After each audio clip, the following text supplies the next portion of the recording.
है गुजरने वाली हवा ज़रा, मेरा इतना काम करेगी क्या, मेरे गाँव जा मेरे दोस्तों को सलाम दे, वो इम्पोर्टेंट है मेरे लिए। यकीनन बहुत साथी बहुत याद आते हैं, जब हम कहीं दूर चले जाते हैं और बॉर्डर पर रहते हैं, तो यकीनन साथी बहुत याद आते हैं। और उसके बाद जो लाइन है कि मेरे गाँव में है जो वो गली, जहाँ रहती है मेरी दिलरुबा, उसे मेरे प्यार का जाम दे, उससे ना तो मेरी अभी तक कोई ऐसी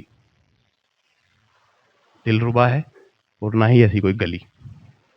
तो उसको कट करते हैं, और जो दूसरी लाइन है कि मेरे घर में जो है मेरी बूढ़ी माँ, वो बहुत इम्पोर्टेंट है, वो मेरी आंखें नम कर देती है यकीनन। ये लाइनें मेरी आंखें नम कर देती हैं। हमारा एक साथी जो हमारे साथ यहाँ पर मौजूद था, वो अब इस दुनिया में नहीं रहा। तो सर उस वक्त आपके आपके ऊपर क्या बीतती होगी? साहब ऐसा लगता है, सच बात ये है कि जैसे इस एक साथी के चले जाने से ऐसा महसूस होता है कि सर से साया हट गया। ये वो परिवार, वो शान है हमारी। उन्होंने माँ के लिए बलिदान दे दिया, अपने लहू का कोई भी कतरा ऐसा नहीं बचा उनमें जो शहीद हुए हैं कि जो शरीर में रह गया, सब मिट्टी में मिल गया, और अपनी बिना किसी लालच के, बिना किसी उसके, अब भारत माँ के लिए प्राण न्यौछावर कर दिए। बहुत बड़ी बात है। मैं रिक्वेस्ट करता हूँ कि कम से कम सिवाल में कोई ना कोई ऐसा गेट बना दें कि सिवाल से जो गुजर के जाए उसे पता चले कि पड़ोस के गांव में भी कोई देशभक्ति में सेवा करते हुए शहीद सगीर साहब शहीद हुए थे, उनके नाम से भी एक गेट बनना चाहिए। ये बहुत जरूरी है। आप लोगों को पता नहीं कि सिवाल खास से भी शहीद सगीर साहब ने अपने देश के लिए प्राण न्यौछावर किए हैं। इस वक्त हम मौजूद हैं कस्बा सिवाल खास, जिला मेरठ में, और यहाँ पर जो है सलीम चौहान जी हैं, जो कि अंतर्राष्ट्रीय खिलाड़ी शूटिंग में हैं, और अभी जो है देश की सेवा में इनका योगदान है, जो कि ये बीएसएफ के जवान भी हैं। आइए हम जान लेते हैं सलीम जी से। सलीम जी, सबसे पहले तो आपका हमारे इंडिया गोल्डन न्यूज़ चैनल पे बहुत बहुत स्वागत है। बहुत बहुत धन्यवाद, और आपको भी मुबारकबाद देता हूँ। मैं देखता रहता हूँ आपकी जो वीडियोज़ हैं, उन पे अच्छे व्यूज़ आते हैं, और जो साथी देख रहे हैं उनसे भी मैं अपील करता हूँ, इसको सब्सक्राइब करें, और इससे जानकारी मिलती है, जानकारी बढ़ती है।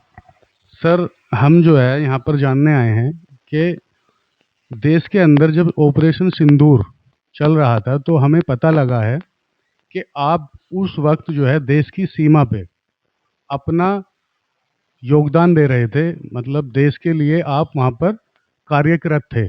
तो उसके बारे में आप बताइए, उस दौरान आपके विचार किस तरीके से चल रहे थे देश के लिए?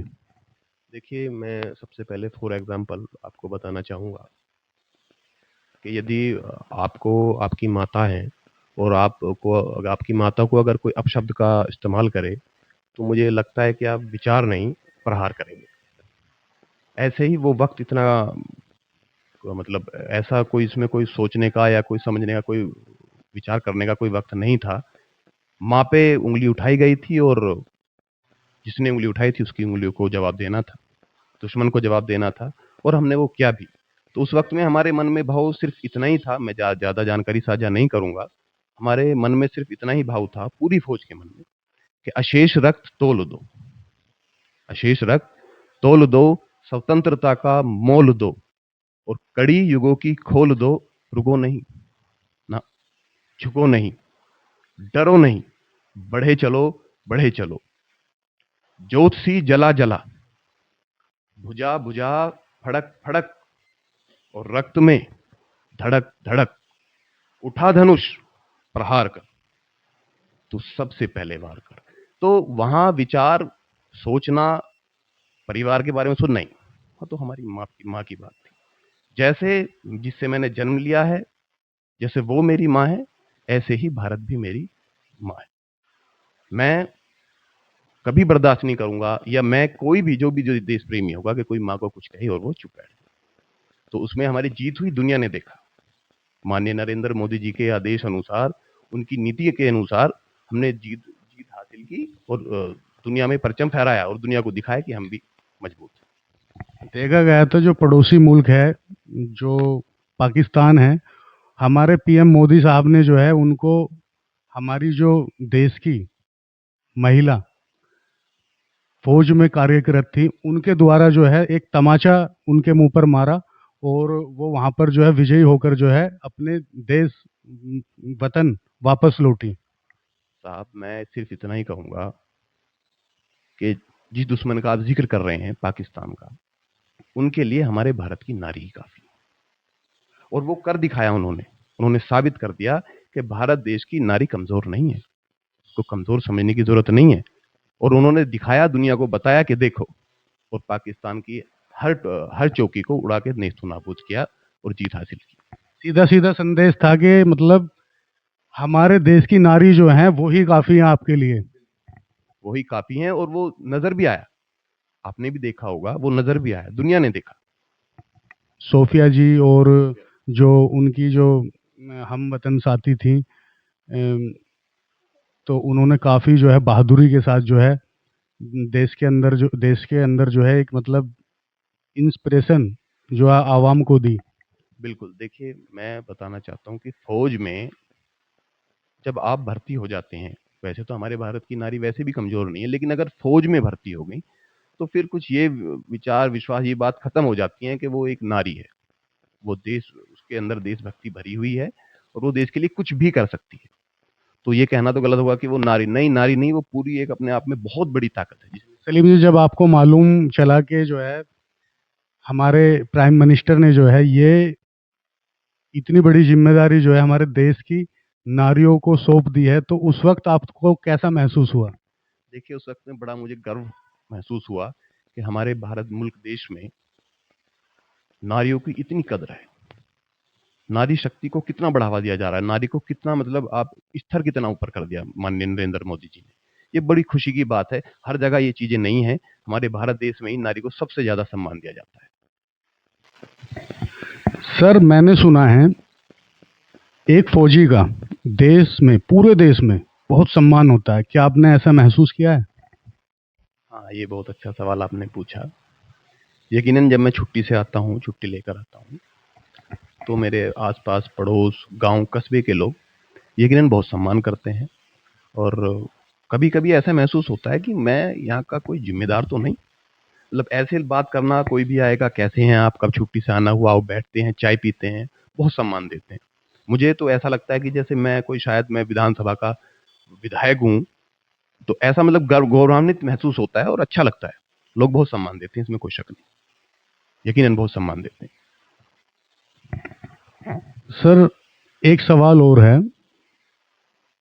जो फौजी होते हैं, तो जब वो सीमा पे कार्यरत रहते हैं, तो उस दौरान जो है वहाँ पर हमने देखा गया है कि मूवीज़ के अंदर, जैसे कि बॉर्डर मूवी है, वो हम कभी छोटे छोटे थे तो हम देखते थे। तो उसमें जो है मतलब जो फौजी रहते हैं उनकी कोई लव स्टोरी इस तरीके से दिखाई जाती हैं, जिसमें जो है संदेशे आते हैं, संदेशे जाते हैं, इस तरीके के मतलब जो है सॉन्ग्स पर जो है वो झूमते नाचते नज़र आते हैं।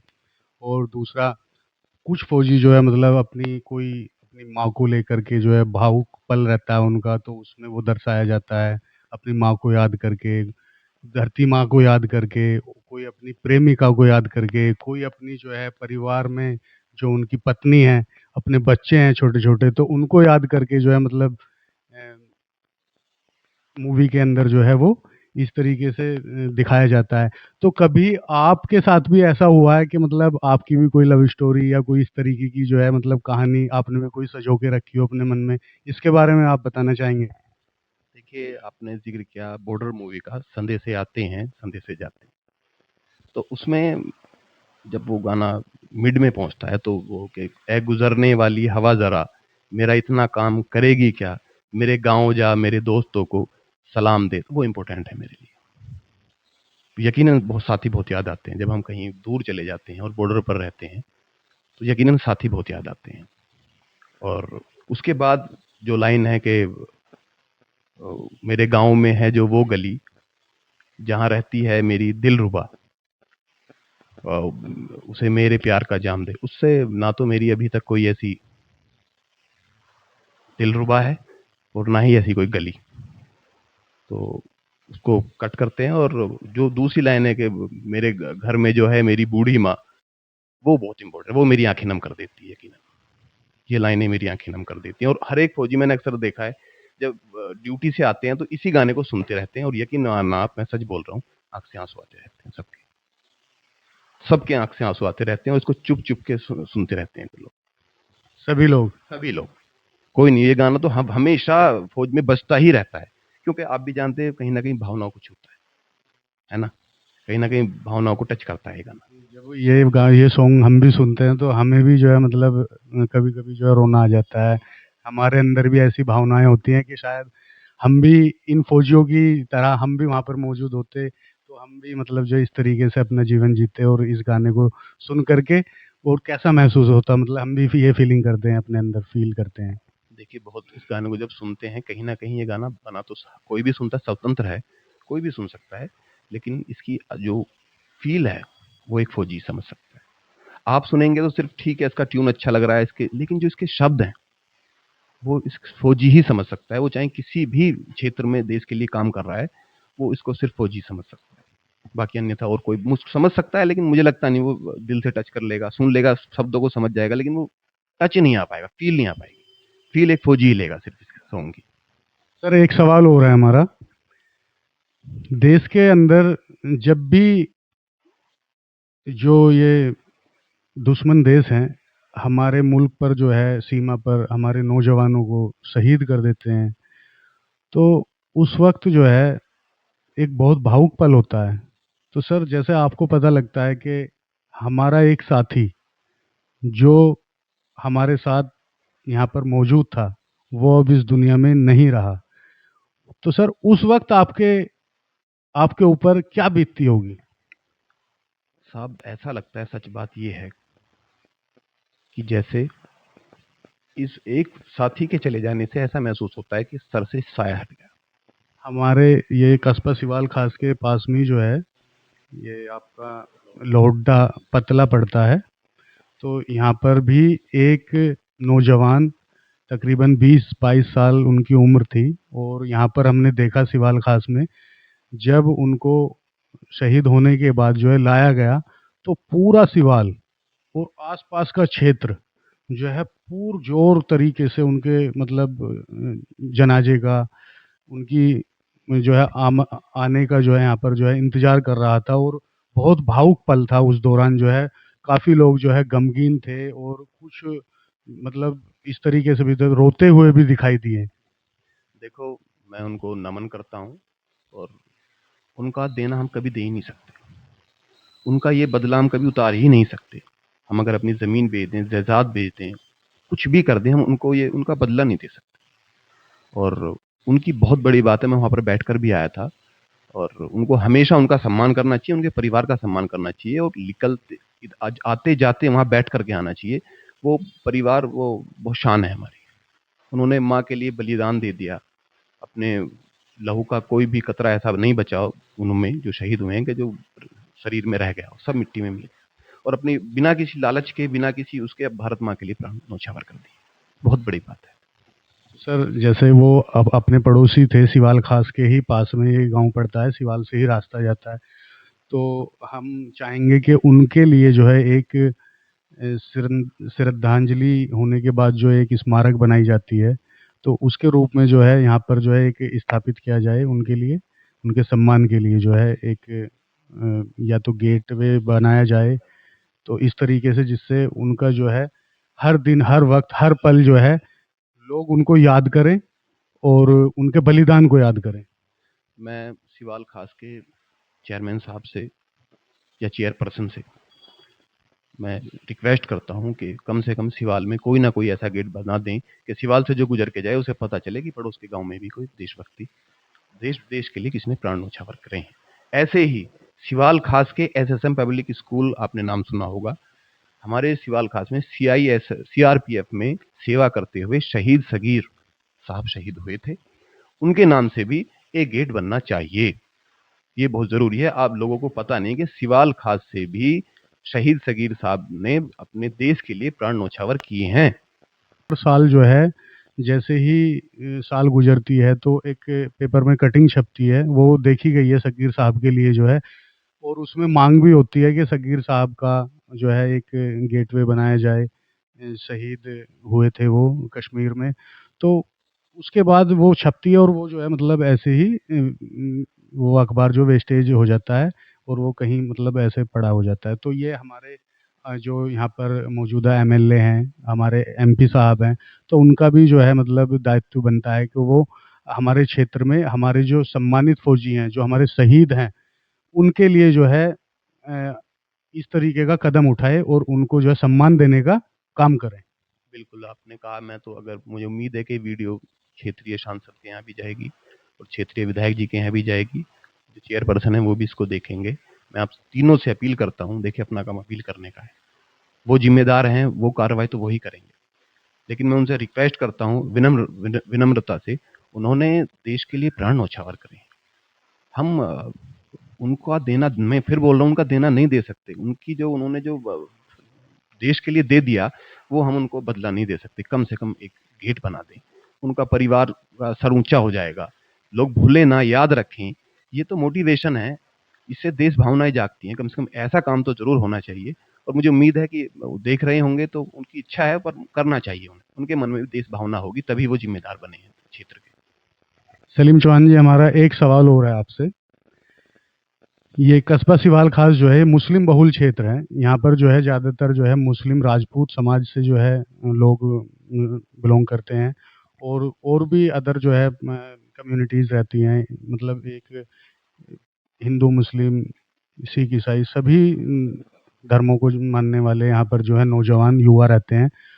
तो जैसा कि ये बताया गया है कि लोगों में एक युवाओं में, मुस्लिम खासकर युवाओं में ये अफवाह रहती है कि मतलब फौज में जो है मुस्लिमों की नौकरी नहीं लगेगी, और क्या फ़ायदा तैयारी करके। अक्सर देखा गया है जब हम निकलते हैं रोड पर, तो युवा जो है एकदम से डिमोटिवेट रहते हैं। वो कहते हैं कि ये युवा, मुस्लिम युवा जो है फौज में भर्ती नहीं होने का, इस तरीके का उनका माइंड है। जबकि आप यंगर एज में जो है अभी जो है बीएसएफ में जो है कार्यरत हैं। तो आप क्या संदेश देना चाहेंगे क्षेत्र के नौजवानों के लिए, और खासकर कस्बा सिवाल खास और आसपास के जो गांव पड़ते हैं, उनके उन नौजवानों के लिए आपका क्या संदेश है? ये आपका बहुत अच्छा सवाल है।